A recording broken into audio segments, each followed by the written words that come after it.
a gente entra numa seara que é uma seara desse dilema. Veja, o Estado tem os meios para alocar os recursos de forma rápida, em escala, Sim, massa, para lidar com esses casos. Eu tenho uma sim. resposta para isso. Vou inverter aqui e vou dar eu a primeira resposta. E a Bárbara dá logo depois a dela. Para mim, é uma questão clara em torno do quê? Da possibilidade que os sujeitos possuem de se preparar para uma crise dessas. O Estado, Uhum. ele parece estar resolvendo o caso, mas ele está atrapalhando o caso. Por quê? Uhum. O Rio Grande do Sul não tinha uma verdadeira fortuna guardada, por exemplo, na ordem de bilhão, para esse caso.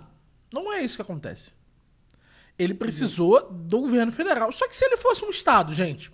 O Uruguai, por exemplo, ele tem reservas na casa de bilhões para tragédias do tipo. Uhum. Todos os países da Europa têm reservas na casa de bilhões para eventos do tipo. Uhum. Então, quando a gente entende que, na verdade, essa dependência que nós temos do governo federal, ela é provocada por essa situação, e não o contrário. Essa Uhum. dependência que nós temos do governo federal não está sendo ajudada pelo governo. Ela, na verdade, foi toda possibilitada porque cada uma dessas cidades, por exemplo, tem várias cidades em estados menores, várias cidades-estado, que possuem políticas e estruturas inteiras pensadas em tragédias. Sim. Quando você diminui a governança, todas as preocupações que aparecem a nível federal, e é muito difícil pensar tudo a nível federal, porque são muitas e muitas e muitas e muitas regiões, elas passam a existir de forma muito mais realista a nível local. Uhum. Então, o que eu preciso perguntar para eles é: beleza, de fato tem 1 bilhão na mesa. E quantos bilhões não deixaram de estar na mesa porque esse Estado, ao ser menor, ao fazer um processo, por exemplo, de separação política, não pôde se preocupar em primeira mão com esses eventos? Uhum. Sim. E Concordo com aí, você. diga. Concordo. Não, eu ia fazer um adendo que você tá certíssima. Se a gente para pensar, a gente tá num ciclo do El Niño, né? Que a gente sabe que acontece há milhares de anos, isso já é mapeado por todos os meteorologistas, eles falam disso de forma incessante sobre esse evento.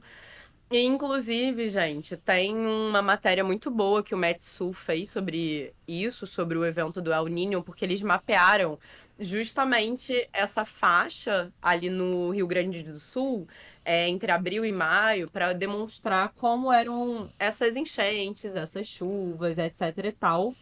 E a gente vê que eventos dessa proporção, eles já haviam acontecido, né? A gente sabe que já tinha acontecido isso, por exemplo, lá em Porto Alegre.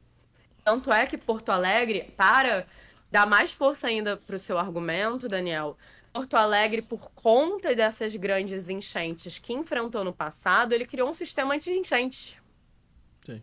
Então ele se preparou para caso realmente tivesse novamente um evento dessas proporções, ele não fosse afetado dessa magnitude que poderia ser, porque ele viveu isso no passado. Mas a gente precisa então criar precedentes, por que não pegar então todas essas questões climáticas que já estão mapeadas e que podem acontecer e já se preparar a cidade para isso, não é mesmo, Daniel? É Porque esse o são meu muitos adendo e que eu muitos queria. e muitos eventos, né? Se você Exato, isso pensar já está nisso a mapeado. nível federal, uma vez, se você pensar isso a nível federal, nunca vai sair do papel. Exato, exatamente. Já está mapeado isso, você já sabe que há uma probabilidade que isso possa acontecer, então por que enquanto cidade você não investir?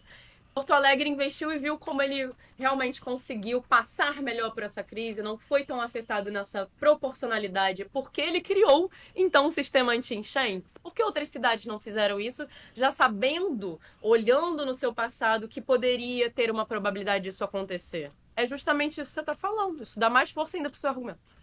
E eu acho que uma coisa bem razoável para conversar sobre isso é aquela imagem que eu não sei se você viu, vigorou muito nas redes dos repasses da União. Você chegou Uhum. a ver essa imagem? Acho que não. Dos estados? Não Quanto me cada recordo. estado contribui para a União? Ah, acho que. Não, acho que sim. Acho que sim. É, já tem uns meses isso, não é? Que Isso. circulou. Foi Mas uma eu. pesquisa, sim. Isso, exato. Nessa pesquisa, eu vou colocar ela aqui na tela pra gente.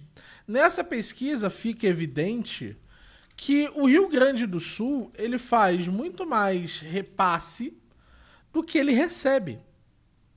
Sim. Então, nesse sentido, o Rio Grande do Sul não é possibilitado uma independência para o Rio Grande do Sul para decidir arcar com isso das melhores formas possíveis.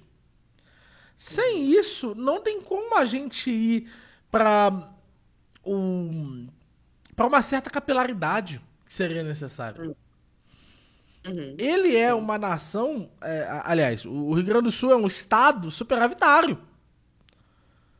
Um estado Uhum. superavitário ter esse tipo de problemas, porque veja, concordo que tragédias é o tipo de coisa que a gente só tem dinheiro quando a gente resolveu os problemas básicos. Não sei se a pessoa está morrendo de fome, não dá para pensar em prevenção de tragédia, porque é prevenção. Mas num estado Sim. superavitário, esse é o tipo de coisa que não faz sentido. Aham, sim.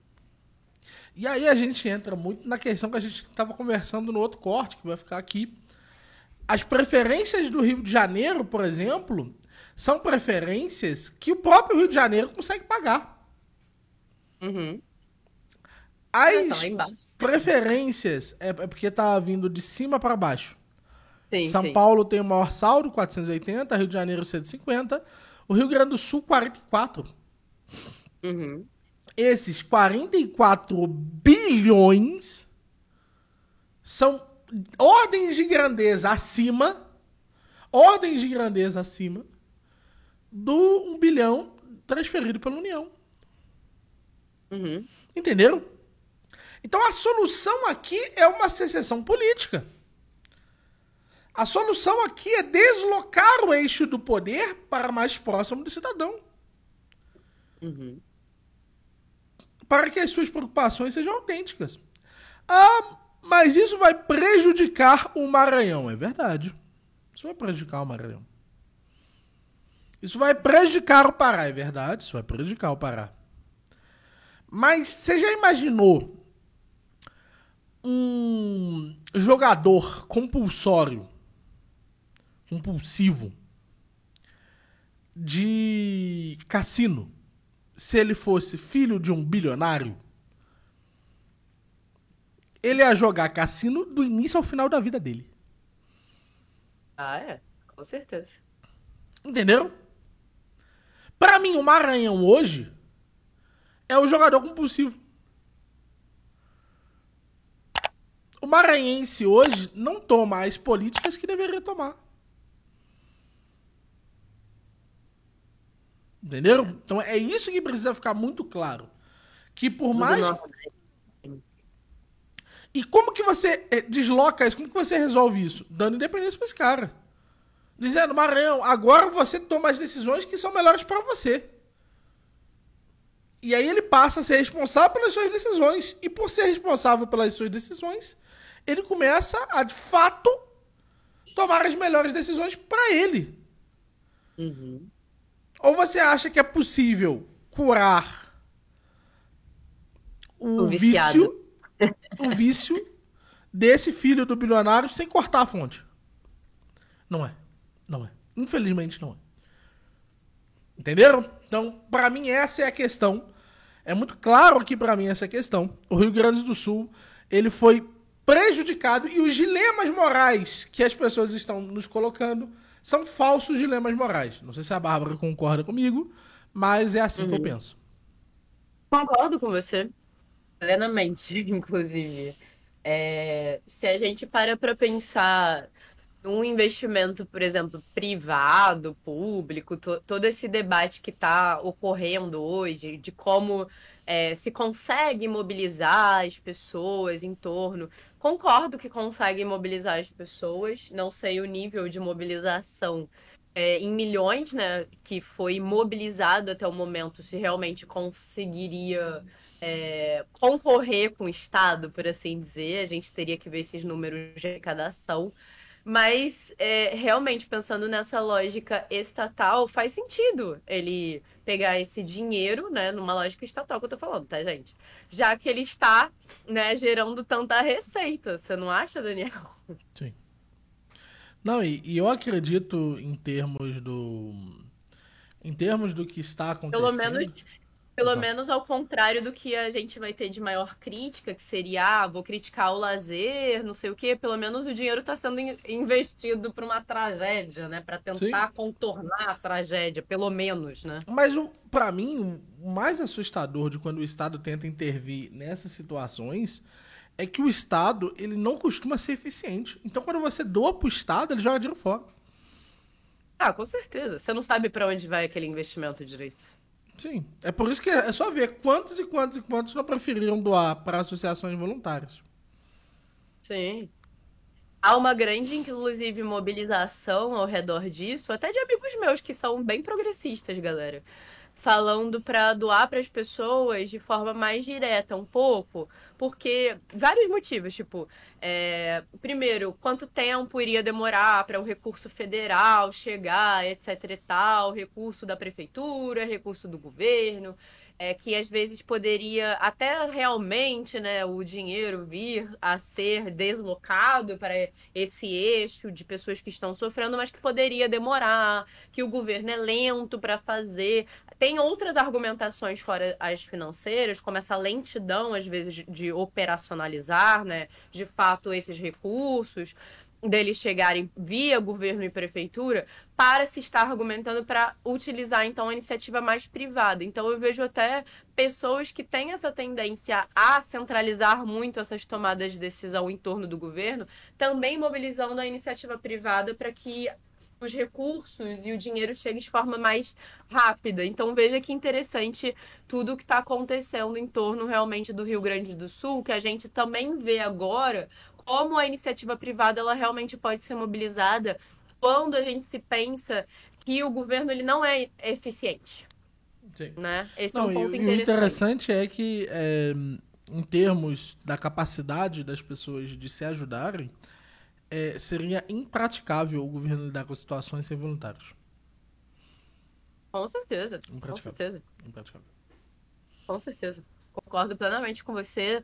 Até porque, como eu estava falando, em termos de logísticos, a gente sabe que o governo ele tem tomadas lentas, né? A gente sabe que o governo brasileiro ele não está preparado, por exemplo, para eventos de grande tragédia. Não existe isso como plano nacional, por exemplo. Sim, exatamente. Por ele não ter um plano nacional e os estados também não terem muitas vezes esses planejamentos para prevenir tragédias, seja uma tragédia envolvendo a própria população civil em termos climáticos, em termos de violência urbana, a gente sabe que não há planejamentos nesse sentido, pelo menos não de longo prazo. Muitas vezes é para contenção de danos imediatos, mas não é pensando no seu longo prazo. A gente sabe que isso tudo, essas respostas, elas ficam muito lentas mesmo. A própria população, por mais que uma parte seja ainda bastante favorável ao Estado, a população própria ela percebe essa ineficiência Sim, estatal. Então, a própria população acaba se mobilizando em torno da iniciativa privada para que haja mais rápido, né? Para que as coisas aconteçam, senão não vai acontecer. Essa é a sim, verdade. sim.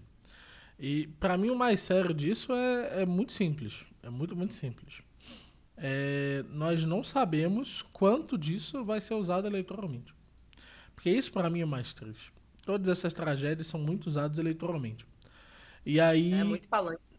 as pessoas vivem comentando: mas essas pessoas que doam, o Whindersson Nunes, quando ele doa, ele tá recebendo hype. Gente, esse hype, ele vai conseguir, beleza, ele tem mais atenção nos produtos dele, pode ganhar mais dinheiro com isso.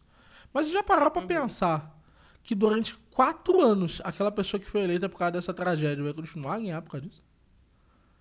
Uhum. Então vocês que abominam esse tipo de uso para a vida pessoal, falam: não, eu tô fazendo isso por fama.